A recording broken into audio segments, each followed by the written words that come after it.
বন্ধু বান্ধৱীসকল, আপোনালোকৰ শিশুসকলে পঢ়াৰ পিছত পাহৰি যায়নে? শিশুসকলে পঢ়োঁতে পাহৰি যোৱাৰ কেইটামান টিপছ আৰু একেবাৰে গেধা ল'ৰা বা ছোৱালীজনীও কেনেকৈ আমি চোকা কৰিব পাৰোঁ, কথাখিনি আপোনালোকে শেষলৈকে মন দি শুনি যাওক। আৰু যদি কিবা আপোনালোকক চলুচন লাগে শিশুসকলৰ ওপৰত, তাতো আপোনালোকে কমেণ্ট কৰি জনাব। আহক ভিডিঅ'টো আমি আৰম্ভ কৰোঁ। আজিৰ শিশু কালিলৈ দেশৰ নাগৰিক, গতিকে শিশুসকলক আমি ভাল পথত আগবঢ়াই নিবই লাগিব। হয়, বহুতো শিশুৱে পঢ়াৰ পিছত পাহৰি যায়। আগতে কি পঢ়িছিলোঁ, কি নিয়মৰ অংক কৰিছিলোঁ, আকৌ শিকাই দিব লগা হয়।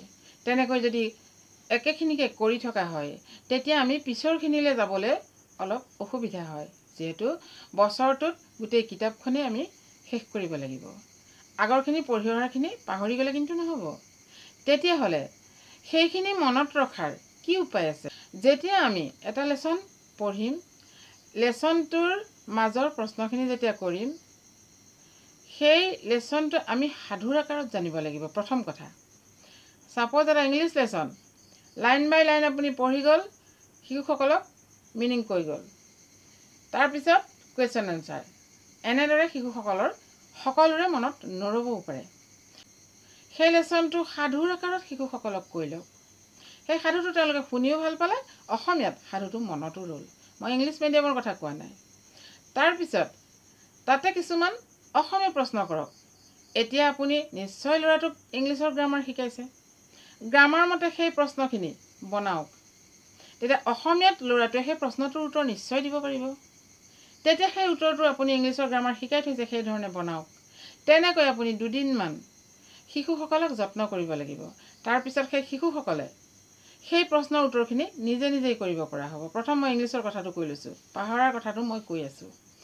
ইংলিছৰ কুৱেশ্যন এনচাৰবিলাক যদি মুখস্থ কৰি পেলাই কৰোৱা হয়, মুখস্থ কৰোঁতে এটা শব্দ যদি পাহৰি যোৱা হয়, গোটেইখিনি পাহৰি যাব আৰু এইখিনিয়ে আগলৈ ইংলিছ শিকাত সহায় নকৰিব। মই কৈ আছোঁ, ইংলিছৰ লেচনৰ প্ৰশ্ন উত্তৰখিনি প্ৰথমতে শ্বৰ্ট কুৱেশ্যন তেওঁলোকক নিজৰ মগজেৰে কৰিবলৈ দিয়ক। গ্ৰামাৰখিনি শিকাই লওক অলপ চলপ। লাহে লাহে আপুনিও আগবাঢ়ক।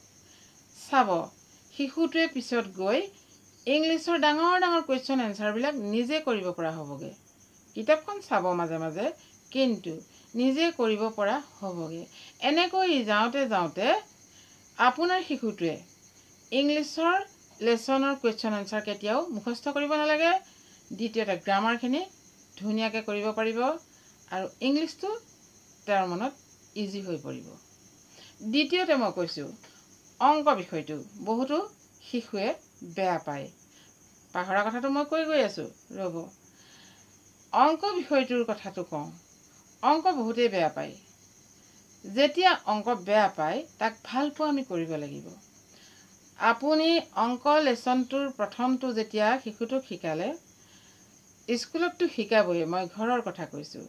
সেই লেচনটোৰ পিছত আপুনি দ্বিতীয়টো লেচনলৈ যাব, দ্বিতীয়টো অনুশীলনীলৈ যাব, দ্বিতীয়টো অনুশীলনীৰ পিছত আপুনি তৃতীয়টো অনুশীলনীলৈ যাব।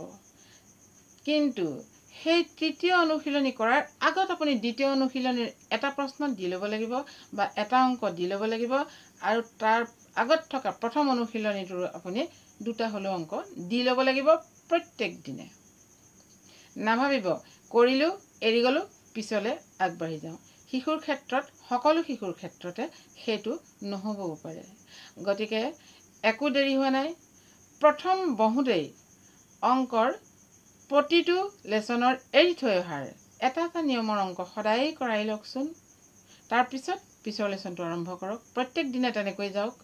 বা যদি সময় নহৈছে, তেতিয়া প্ৰতিদিনে আবেলি অকণমান সময় ধৰি এৰি অহা অংকখিনি এটা এটা অংক কৰক সদায়। কেতিয়াও সেই নিয়ম সেই শিশুটোৱে নেপাহৰে। দ্বিতীয়তে, প্ৰশ্ন উত্তৰবোৰ মুখস্থ কৰোঁতে যেতিয়া মুখস্থ কৰে, তেতিয়া পাহৰিবই। কিন্তু সেইখিনি বুজি বাজি যদি অসমীয়া, ছায়েন্স বা ছ'চিয়েল ছায়েন্স মই কৈছোঁ, সেইখিনি যেতিয়া পঢ়োঁতে পাহৰি যায়, উত্তৰটো মুখস্থ নহয় বা মুখস্থ হ'ল পিছদিনা পাহৰিল, তেতিয়াহ'লে সেইটো আপোনালোকে অভ্যাসটো কৰিবই লাগিব। তাৰ উপৰিও এটা বিশেষ কাম কৰক, সেই লেচনটোৰ প্ৰশ্নৰ উত্তৰ যদি টান পাইছে সেই উত্তৰখিনি এটা বিশেষ জেগাত পঢ়াওক, মনত ৰখাওক।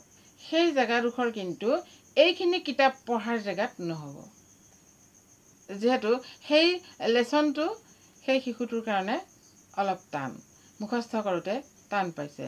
জেগাটো চেঞ্জ কৰক, এনেকুৱা এটুকুৰা জেগা লওক, আপোনাৰ বাৰীৰ চুকত হ'লেও হ'ব। যদি কোনো নাযায় তেতিয়া খুব ভাল কথা, বাৰীৰ চুকত বা কোনোবা চুকত এটা পৰিৱেশত, যাতে সেই পৰিৱেশটো মনত থাকে, মানে মই সেই কথাটো কৈছোঁ। সেই পৰিৱেশটো মনত থকাৰ লগে লগে মনলৈ আহি যাব যে সেইটো পৰিৱেশত মই এই এনচাৰটো মনত ৰাখিছিলোঁ, গতিকে সেইটো এনচাৰ সেই শিশুটোৱে কেতিয়াও নাপাহৰে। তেনেকৈ আপোনালোকে জেগা চেঞ্জ কৰক। 2 নম্বৰতে গতিকে মনত ৰখাৰ দুটা উপায়, এটা হ'ল অভ্যাস আৰু আনটো হ'ল পৰিৱেশ পৰিৱৰ্তন। এনেকৈ আপুনি শিশুটোৰ লগত লাগিব লাগিব। আপুনি পঢ় বুলি কৈ এৰি দিলে নহ'ব নহয়। আপোনাৰ শিশুটোক যদি আপুনি ৰাতিপুৱা সোনকালে উঠাই দিয়ে আপুনি পঢ়িবলৈ লগাই দিয়ে, পঢ় বোপাই, বোপাই পঢ়িছনে, পঢ়িছনে, পঢ়। সি পঢ়ি আছে টেবুলত, কিন্তু কি পঢ়িছে? তাৰ টোপনি ক্ষতি হৈছে, মূৰটোৱে কাম কৰা নাই। তাক 5টাতে উঠি পঢ়ুৱাইছোঁ, তাৰপিছত স্কুল নিছোঁ, দিনটো স্কুলত আহি পেলাই শুবলৈ সময় নহয়, সন্ধ্যা লাগে। তাৰপিছত সন্ধ্যা আকৌ পঢ়। শিশুৰ ব্ৰেইনহে, ডাঙৰেইটো নোৱাৰোঁ। গতিকে ৰাতিপুৱা সোনকালে উঠাই পঢ় বুলি ক'লেই নহ'ব, সোনকালে উঠাব লাগিব। সময়টো চাই আপুনি ঠিক কৰি থ'ব লাগিব যে ৰাতিপুৱা সি কি বিষয়ৰ কি প্ৰশ্নকেইটা পঢ়িব কমকৈ, যিহেতু অতি বেছি সোনকালে উঠিলেও স্কুলত টোপনি ধৰিব। গতিকে স্কুললৈ যোৱাৰ আগত যাতে সি অতি কমেও আধা ঘণ্টা সময় পঢ়ি যাব পাৰে, তেনেধৰণৰ কেইটামান কুৱেশ্যন আপুনি বাছি থ'ব লাগিব। ইমান বোজা দিব নোৱাৰে। যিমানে পাতল কৰি কৰি পঢ়ুৱাব শিশুক, মনত ৰখাৰ কাৰণে তেওঁলোকৰ সুবিধা হ'ব আৰু ব্ৰেইনটোও কষ্ট নাপায় আৰু শিশুটো আপোনাৰ চোকা হৈ যাব। চাব কিন্তু ব্ৰেইনক যিমানে কষ্ট দিব, আনে পঢ়া দেখি আপোনাৰ ল'ৰাইও পঢ়ক, আপোনাৰ ছোৱালীও পঢ়ক, ৰাতি গধূলি কোনো সময় নাই, হয়নে? সেই তেনেকুৱা ধৰণৰ কৰিলে শিশুটোৰ ব্ৰেইনটোৱে কষ্ট পাব নহয়, ফলত গেধা হ'ব, নোৱাৰা হ'ব পঢ়িব, স্বাস্থ্য দুৰ্বল হ'ব। সকলো ফালে চাব লাগিব, চাৰিওফালৰ পৰা চাই শিশুটোক আপুনি কণ্ট্ৰল কৰিব লাগিব। নিশ্চয় তাৰ মনত ৰ'ব। চাব, পঢ়াৰ সময়ত যদি সি টোপনিয়াই থাকে, দিনটো শুবলৈ নাপায়, ৰাতিপুৱা 5টাতে উঠি, তেতিয়া কিন্তু তাক মৰিয়াই থাকিলেও সি পঢ়িব নোৱাৰে। গতিকে চাই চিতি মনত ৰখাৰ সুবিধা কৰি ধীৰে স্থিৰে শিশুসকলক আপুনি যদি শিকাই যায়, চাব 2 দিনৰ পিছত যেতিয়া সি পাৰিব, তেতিয়া তাৰ সকলো দিশতে খৰ হ'ব।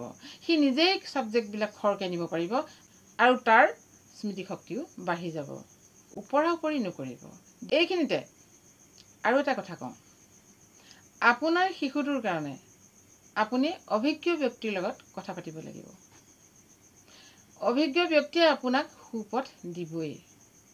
মই জানো বুলি কোৱা নাই, কিন্তু মই যিখিনি ভুক্তভোগী সেইখিনিহে মই আপোনালোকৰ আগত কৈছোঁ। আপোনাৰ শিশুটোৰ কাৰণে আপুনি বহুতৰ লগত কথা পাতিব লাগিব, সেই বুলি মই ওচৰ চুবুৰীয়াৰ লগত যি টি পাতিবলৈ কোৱা নাই। আৰু এটা কথা, সেই শিশুটোৱে মানুহক সন্মান কৰিবলৈ শিকে। চাব কিন্তু আপোনাৰ যদি ব্যৱহাৰ পাতি কাৰোবাৰ লগতো যদি বেয়া হয়, শিশুটোৱে চাই থাকে, অনুকৰণ কৰিবলৈ হ'লে বৰ ডাঙৰ কথা হ'ব। গতিকে আপোনালোক যিমানে ভালে থাকিব, আপোনাৰ শিশুটো সিমানেই সুপথে পৰিচালিত হ'ব। শিশুসকলক পঢ়ুৱাওঁতে বহুত সাৱধান হ'ব লাগে। মৰিয়াই খটিয়াই যিমানেই উৎপাত কৰিব, সিমানেই সিহঁতৰ ব্ৰেইনটো নষ্টহে হ'ব।